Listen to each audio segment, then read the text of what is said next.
لما تقديرك لنفسك يبقى مرهون برضاها، اعرف ان في حاجة غلط. في حاجة اسمها validation trap. يعني ايه؟ يعني تبدأ تحس انك كويس بس لما الطرف التاني يوافق، كأنك محتاج تصريح عشان تتأكد انك تمام. بتلاقيها بتتريق على لبسك، على رد فعلك، وتضحك وتقولك هو انت شايف نفسك جامد.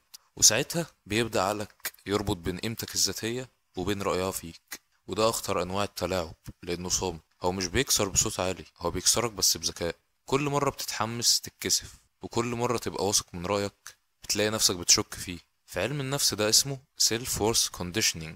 يعني تبدأ تقيس نفسك برد فعل اللي قدامك. وده بالظبط الفخ. لما رضاها يبقى معيار لرضاك عن نفسك، انت ما بقتش متحكم في مشاعرك ولا حتى في العلاقة. لو لقيت نفسك بتسأل هي شايفاني راجل، اسأل نفسك الأول أنا شايف نفسي ازاي.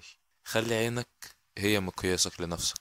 وما تنسناش باللايك والاشتراك، وخليك دايما واعي عشان ما تبقاش ضحية للي قدامك.